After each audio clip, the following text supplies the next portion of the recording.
let's start with the Cincinnati Bengals. Huge win on Thanksgiving night, as I mentioned. Going into Baltimore, Joe Burrow comes back. And was it perfect by any stretch of the imagination? No, and it didn't need to be perfect, right? But Joe Burrow came back, clearly gave this team some new juice, right? And, there's people out there that say, they might have won that game with Joe Flacco. I'm not very convinced you would have, to be completely honest with you, because, again, Burrow, he missed some stuff, which you don't usually see, right? That's what he's hung his hat on. He's a great player, but accuracy really at the top of that list. And, there were some rust elements, particularly in the first half, not on the same page with Jamar, which I don't know if we've ever really seen.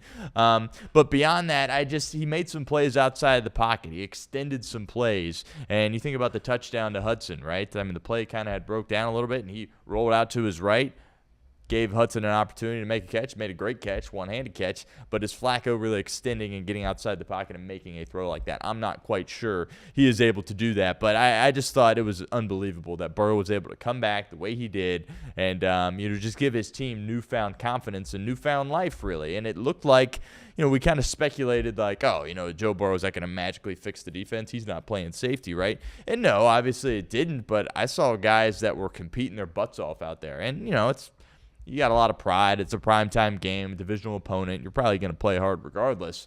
But it would have been very easy for this team to just kind of, season's kind of over, make business decisions here and just kind of go on our way, collect our paychecks, and move on. But that's not what Zach Taylor's team did. And I think the head coach deserves a lot of credit for that. Again, getting 9 back and provides some juice for you.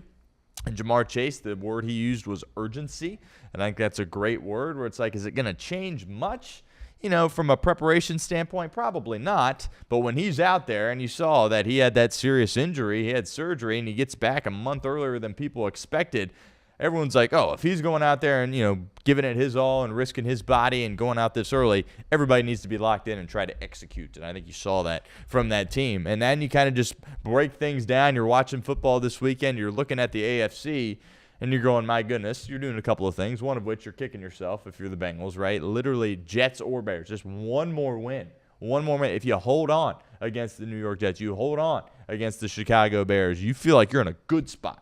If you're the Bengals. Obviously, that is not the case, so you're kicking yourself a little bit about that, but there's also some optimism. Obviously, the players and the coaches need to take it 1 week at a time, but we've seen Buffalo the past few weeks. I understand they blew out Pittsburgh yesterday, 26-7, on the road without their tackles. That's impressive, but when I watch Buffalo, that's not Buffalo last year. That's not Buffalo of 2023, right? That's a team that's significantly worse than they were the past couple of years, and if you play like you did on Thursday and execute a little bit better in the red zone, I think you can go in there and easily have an opportunity to win that game. I believe the line last I looked was 6.5. That seems like a lot, to be honest with you. I get it. The defense, are you convinced that they're going to be able to build off that or play to that level the rest of the year? Probably not. I understand that, how bad it was at the beginning of the year. But you're looking around the AFC and you're going, okay, you beat Buffalo. You just beat Baltimore. Obviously, it's difficult to beat them twice. But if you beat them, then you're really talking playoffs if you win these next 2 games, because you're going to be favorites in the last 3,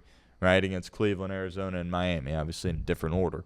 But I think that can bring some optimism to a locker room and optimism to a fan base and certainly the coaching staff there as well. And you kind of just look at the rest of the AFC, right? I mean, we talk about each and every year, it's always, the Ravens and the Bills and the Chiefs kind of at the top. Not the case this year. Denver, they only have a couple of losses. Credit to them. They kind of had to gut it out last night against Washington, right? Washington showed a lot of guts in that game. But Denver was able to, hang in there and ultimately make enough plays at the end of the game to win. But are you scared of the Denver Broncos? Like, that team very well could be the 1 seed in the AFC. Yeah, they got a good defense. Yeah, they've won a lot of games for a reason. But if you're the Cincinnati Bengals with Joe Burrow, do you think that you don't have a chance against the Denver Broncos? Absolutely not. Right? That's not, the Kansas City Chiefs that are 10-2, right? It's the Denver Broncos, and they got a quarterback that it's just a roller coaster ride with him, right? Just a complete roller coaster ride. At times, it's like, oh, yeah, he looks like a first-round pick, looks like a franchise guy, and at other times, it's like, looks like a backup, right? And, they may do some questionable things. I think I watched Denver, and I love Sean Payton, by the way. I think he's tremendous, but I think he's so bent on trying to prove, whether it be the fan base or the rest of the NFL, that we got our guy. We got an elite quarterback here in Bo Nix. and he, continues to throw the football a lot when maybe they should be running the ball. I mean, I'm looking at R.J. Harvey, and he only ran for 35 yards last night. Give him the ball. What was it, 13 carries? I get the yards per carry there isn't great, but give him the football a little bit more, and I think that could give you some opportunities to, be a little bit more balanced and have a better attack if you're the Denver Broncos. But point being, I look at them, I'm not really concerned, right? The New England Patriots, who I've been saying is the best team in the NFL, I get they didn't play well when they came to Cincinnati a couple of weeks ago, but you were right there at the end of that game with Joe Flacco and no Jamar Chase, right? If you see them in the postseason with Joe Burrow, you worried about them? No, not really, right? The Chargers, they got issues. Herbert just broke his left hand, so he'll be fine. But, I mean, they've had some really bad moments this year. The Colts are clearly reeling. They got their quarterback playing with a fractured fibula, right? So there's two ways you could look at this. One, just be incredibly frustrated and ticked off that you didn't capitalize when you had your opportunities earlier in the year and just hang on literally one game. Or you could look at this and say, shoot, if you can run the table, win the rest of these games, you feel good going into the playoffs. Obviously, you would have a home game because the only avenue is to win the division. And that's what's to say you couldn't just run through the AFC? There's not a team in this conference that, scares you, to be honest. Regardless of how bad your defense has been this year. So that's going to be a narrative that we're going to address, obviously, throughout the week and the next week. And, if you lose Sunday against Buffalo, that all goes out the window. But based on the performance that you put on the field on Thursday, I think there should be a lot of optimism that you're going to be able to piece together a couple of wins here down the stretch. And, obviously that is, the defense plays a huge factor in whether or not that will be attainable. And, I'm looking at this Bengals defense and how they played on Thursday. We've talked about this group. The defense has been bad for several years, and they're early. A couple of years ago, 23, it was like, they were hanging in there, but, they were very dependent and reliant on creating turnovers. And you kind of saw them the past couple of weeks. So it's like, they're getting better, but they're not creating any turnovers. And then, boom, it comes in bunches, and you get a bunch against Baltimore. Are you going to be able to count on getting 5 turnovers a game the rest of the way? Absolutely not. But against, Lamar Jackson, who obviously you've struggled immensely against in the past, he scores a ton of points when he plays the Cincinnati Bengals. You kind of slow him down. Tight ends, they still had a solid game. They went with Kohler right the first play of the game, I think, and that was a big chunk play for them. But for the most part, you kind of did a decent job on the tight ends, and you had guys that covered on the outside, and you made tackles, right? DJ Turner is kind of, we've seen him put really good games out there on tape, and you kind of question, okay, is this borderline fluky, or is this something that he's going to be able to continue to do throughout the course of a year? And, I think a big sign that is possible and that he's capable of doing it is when opposing offenses don't go at him. And he really did not get challenged much. I understand Lamar Jackson really struggled in the game, but I believe they only went Turner's way 3 times. And that certainly is very significant if other teams are like, we're just going to kind of go the other way and not even go at him. That's the sign of having a great corner. Right now, it's not like he's Patrick Surtain out there or Derek Stingley and these guys that you don't even look at their side of the field. Remember Darrelle Revis when he was on the Jets? It's like teams just didn't even look over there, right? He was just Revis Island. They didn't want nothing to do with that. Not necessarily at that level here, but that shows you if he's only getting targeted 3 times against Baltimore, that shows you the respect that teams are starting to gain for DJ Turner. So if he can be a guy that can hold that side of the field down going forward, you're going to face some good receivers here. Obviously, over the course of the next few weeks, Buffalo doesn't really have that one. They're very reliant, on Josh Allen, of course. And then you just played Baltimore. But, Arizona, of course, with Marvin Harrison, he's starting to come into his own a little bit here. He's been better with Brissett. Obviously, Dolphins, no Tyreek, but they do have Waddle. And, you look at those receivers that you're going to have to go against. It's not like you got to face some of the best receivers in the game, right? You're not facing Justin Jefferson with a competent quarterback or, Jackson Smith and Jigba, right? Not having to face these guys here at this point. Devontae Adams, right? Facing some good players, obviously, but if you can eliminate their top target with DJ Turner, that's going to set you up for a lot of success. And I think really defensively it will come down to the linebacker play. We've all beat up on the 2 rookies, Demetrius Knight, Barrett Carter, rightfully so. They've been asked to do a lot, but we all kind of knew that, especially with Demetrius Knight. You took him in the second round. You needed a linebacker. Jermaine Pratt left. It was supposed to be the Demetrius Knight and Logan Wilson show, and Zach Taylor made the decision relatively early on in the year that, we're going to go with the two rookies, Barrett Carter and Demetrius Knight. That was going to garner some growing pains. It was just natural. That's what was going to happen.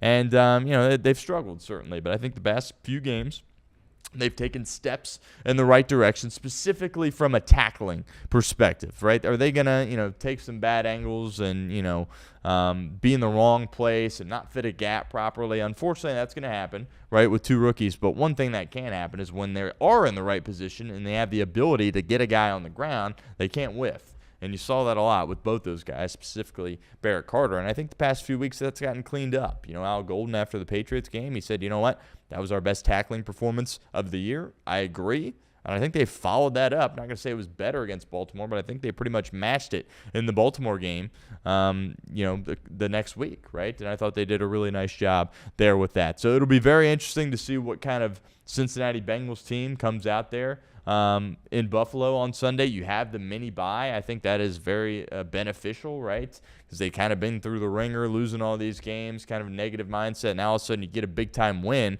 on Thanksgiving, national TV against a divisional opponent on the road. Then you got some time to sit back and say, you know what, let's clear our head here and let's kind of prepare for this final surge as we try to pull off a miracle run and get into the postseason. So I think playing on Thursday is very beneficial. The Bill game obviously got flexed out of the spot it was supposed to be in. Now it's just a 1 o'clock game on Sunday. I don't think, I don't have a problem with that. Whatever, go into Buffalo and try to get something done. I haven't looked at the weather for the game yet, but this is a Bengals team that has had a ton of success against the Buffalo Bills. Obviously, we all remember the playoff game in the snow, one of my favorite games to watch as a Bengals fan. The second year they went to the AFC title game, that was an unbelievable game. Not many people gave them a chance there in that game. And obviously, the Damar Hamlin game as well. Obviously, that was a horrible accident, but the Bengals were getting ready to blow out the Buffalo Bills in that game. I was in the stadium that night. The energy was through the roof, and they were moving the ball right down the field. They were getting ready to hang 35 on those boys and absolutely blow them out. So the Bengals have had a ton of success against Buffalo. They have a lot of confidence against Buffalo, and I think they're going to go in Sunday with a lot of confidence there as well. And as I mentioned with the Bills, very Josh Allen reliant, kind of getting back to their old ways as it relates to that. The defense, they only gave up 7 to the Steelers, but the Steelers are completely dysfunctional.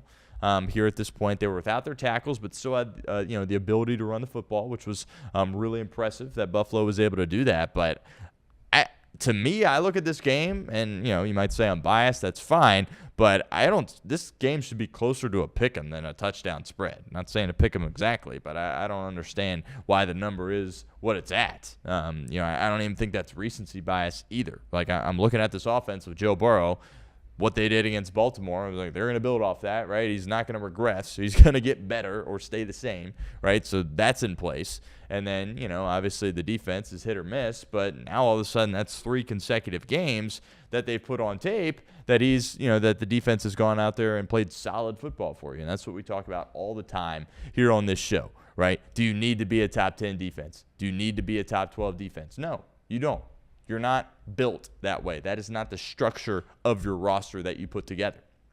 Can't be one of the worst, but I think if you're a top 20 defense, which I think over the course of the past 3 weeks, they 100% have been a top 20 defense, I think that's good enough, right? Again, you built this roster around Joe Burrow, Jamar Chase, and T. Higgins. And your whole thing was we're going to throw the ball around a lot, and we're going to score a lot of points, and that's going to be enough to win games and win playoff games as well. I agreed with the philosophy.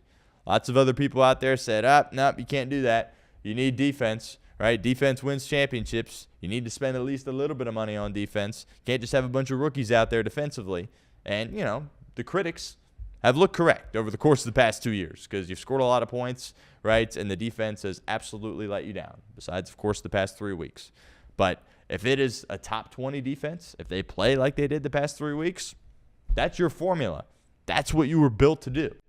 And then you got to feel pretty good about going out there and actually doing it. So that obviously is going to be what keeps this run going, or starts this run, I should say, or stops this run, is how good these guys can play on defense. But with Burrow back, unbelievable what this team is capable of doing on offense. And just, again, I talked about this on Friday, but I want to hit it home again. The people out there that said, you know what, sit down, Joe Burrow, put him on the bench. We'll see him in 2026. Oh, he might get hurt. Don't put him out there. Just ridiculous. Just ridiculous. And, if you're one of those people that said that, I think you should feel pretty embarrassed here at this point. I think you should feel pretty ashamed. I think you should feel pretty silly, honestly, at this point, because him going out there provided a whole new juice to this team. You look up and it's like, yeah, you still need to do the borderline impossible, run the table in order to get in. But would you rather be here or in a spot where you don't have Joe Burrow and you have one less win and you are just completely cooked?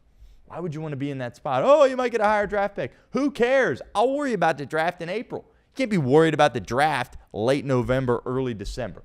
You can't be doing that. Absolutely can't be doing that. And it's the right decision for him to come back. I respect Joe for doing it. I'm not surprised at all. Nobody should be surprised at all. And again, you should be absolutely ashamed if you were one of those people that said, he might get hurt. It's football. It's tackle football. It's NFL football. Of course he might get hurt, right? He probably got dinged up in the game Thursday against Baltimore, along with all the other 22 guys total that were out there in this game. Everybody got banged up. Everybody on Baltimore got banged up. You think anybody came out of that game feeling 100%? No, it's the National Football League. It's a violent game. People get hurt. It stinks, right? You're going to hold your breath every time you watch Joe Burrow play, but it's just, that's football. That's what you sign up for, right? And when you're getting paid that much money and you're that good of a player and you can transcend the team that much just off the presence of one guy, why in the world would he not be out there? Why in the world would he not be out there? But some things happen, of course, around the rest of the AFC. We touched on, the Pittsburgh loss. When you look at the Steelers, man, they're in shambles. They're absolutely a complete mess here at this point. And, Rodgers, say what you want about Rodgers. I respect the heck out of him as a football player. And the fact that he's as old as he is, 40, 41 years old, he doesn't need to be playing right now. He doesn't need to play through injury. He understands how bad of a spot they're in as a team. And for him to go out there a week after fracturing his wrist, I know he missed the one game, but then just missed the one game, comes back after a fractured wrist, plays in a crappy weather game against a good team, just a violent game, bad weather, dings up his wrist more, lands on it, gets it hit, goes out for a second, comes back in, nose is all messed up too. He doesn't need to do that. He's a Hall of Famer. His legacy is pretty much set. There'll always be the people that say, he was, not the best guy to be around, right? And was a selfish player, perhaps, but his legacy's set. He's a Hall of Famer. He's a Super Bowl champion. He's a multiple-time MVP. He doesn't need to be doing this right now. And he went out there when his team was getting whooped and continued to play. I respect the heck out of Aaron Rodgers for doing that. I don't think you see, a ton of people in his position, if they were in that spot, go out there and do that. So I'll give him his flowers there, but just dysfunctional, just completely dysfunctional.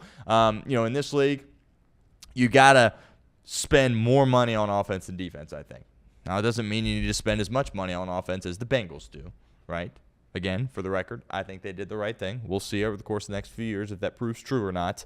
But the Steelers, for multiple years in a row, have spent the most money on defense. And when you do that with a defensive-minded head coach and then you aren't good at defense, you're in a world of trouble. And that's kind of the spot, Pittsburgh finds themselves in right now. And you heard TJ Watt talking about this after the game where he's like, I don't know if I've ever been in an NFL game where the team that we're playing has ran the same play that many times. And they just kept running it over and over and over. And, with backup tackles, and the Pittsburgh Steelers couldn't stop it.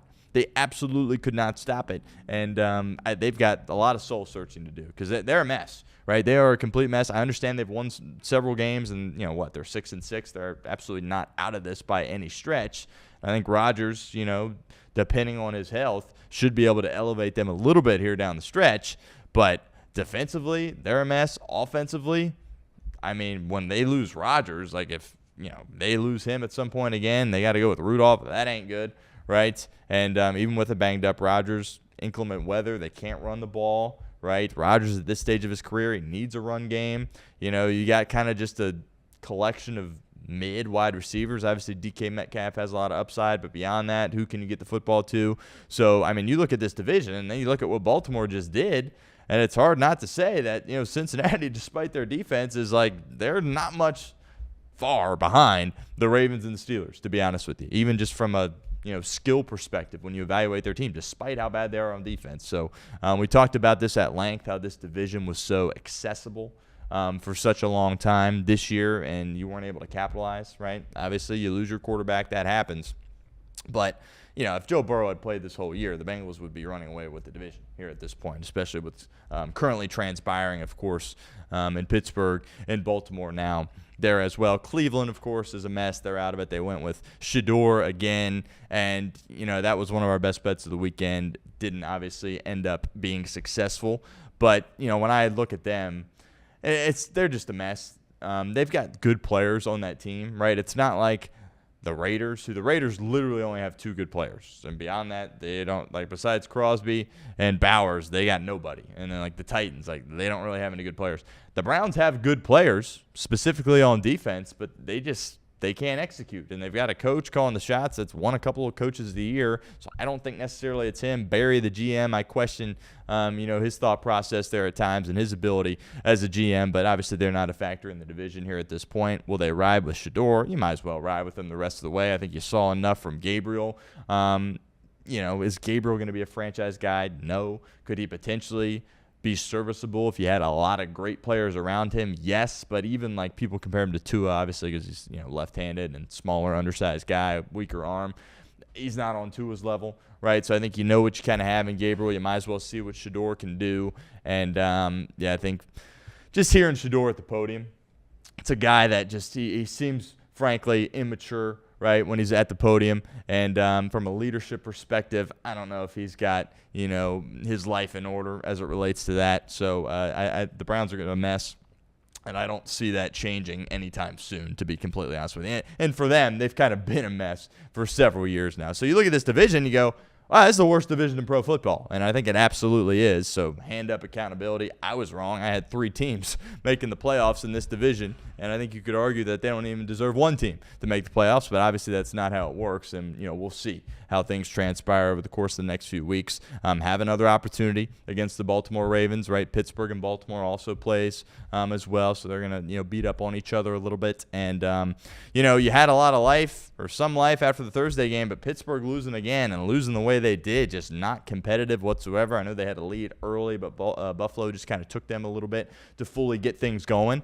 And that certainly was very, very interesting to watch how that transpired. And obviously we're going to have a close eye on that going forward as we look at the Cincinnati Bengals and the remainder of their schedule here over the course of the next few weeks. But lots to be optimistic about from an offensive perspective. Again, Burrow, from a completion percentage standpoint, was he his normal self? No. Did he miss several times? Yes. We get that. We all understand that. But you think he's going to take a step in the wrong direction here against Buffalo? I don't see that happening. When you go back and look at some of these plays, man, they're just unbelievable, Joe Burrow type plays. Again, there were some plays where he was off, where he didn't look like Joe Burrow, where he missed, there was miscommunication, whatever. But, I've watched the touchdown to Yoshi so many times, and the way he changes protection at the line of scrimmage, understanding that, they're sending some pressure. We got to get out of this look and got to, alter this a little bit. And, they brought some pressure there off the edge. He had Pirine come in to protect. Sample was in there protecting there as well. Samaje Pirine is kind of the key, actually, to this play, as he jumps over in the face of Burrow and gets a chip on the guy coming off the edge and allows Burrow to kind of step up, and then that's just a perfect throw. Perfect ball location there from Joe Burrow. He said after the game he didn't spin it necessarily the way he wanted to there on that play, but I thought the ball location was absolutely tremendous from Joe Burrow. And that was like, oh, yep, Joe Burrow's back there. And you saw that emotion from him as well. And when you see Joe Burrow get fired up like that, I think that goes through the rest of the team, to be honest with you. And it gives that spark and it gives that juice. And even as a fan, you're watching it and you're like, yes, this team is back when something like that happens. So that was a huge play there as well. Perfect throw. Great job by Yoshi hauling it in. That really changed the game, right? Because you were in a spot where you were kicking a lot of field goals and you should have been killing them, and you hadn't really created any separation from them yet. And then the 2 huge plays there on third down, Tanner Hudson, the one-handed grab, third down, and then Yoshi as well. They were kind of down that seam, was on third down there as well. And that obviously is a huge money down in the National Football League and football at any level. So looking forward to those guys kind of building off of that. They ran the football fine. I know there's people out there that are frustrated. Why didn't Zach Taylor run the ball more? I hear you, but you went into Baltimore and you kicked the doors down, right? And you blew the brakes off the Baltimore Ravens. So I'm not going to sit here and criticize, you didn't call the right play. You went in there against a team that was favored to beat you, and you beat the crud out of them. So I think Zach deserves a lot of credit for that. He deserves a lot of credit for keeping this team together. Did he reap the benefits of number 9 coming back? Absolutely. But to just barely hold them together long enough. And they were, hanging on for dear life, right? This was, trending in the direction of getting pretty ugly, but Zach was able to just barely keep them together. And look, this lasts a week, and it very well could, turn upside down on you. We all understand that, right? It definitely could get very bad here if you lose this game to Buffalo or aren't competitive in the game against Buffalo. And obviously that will be something that the team has to overcome, and then more people will come out and criticize Zach Taylor, and rightfully so. But for now, he's got this team together, he's got this team hungry, and he's got this team in a position where they feel like they can ultimately win the game in Buffalo and then go on a bit of a run and try to get in the playoffs. It's unfortunate that we find ourselves in this position basically each and every year, right? Bengals fans are getting the calculators out, doing the math, like, all right, what needs to happen for Cincinnati to get in? We were all doing this last year there as well, kind of the same record here at this point. It feels eerily similar. And, you're finally seeing them put some pieces together, and it's like, oh, they're kind of getting hot here. The defense is playing a little bit better, literally exactly the same as last year, right? The defense was so bad, and then, the offense was obviously balling, and the offense kind of slowed a little bit, but then the defense was like, oh, we can hang in here and help you win games. Literally feels the exact same here. 9-8 obviously hasn't been good enough the past 2 years, and ultimately we will see if that changes this year for the Cincinnati Bengals. But plenty of reason to be optimistic about what this team could potentially do here at this point.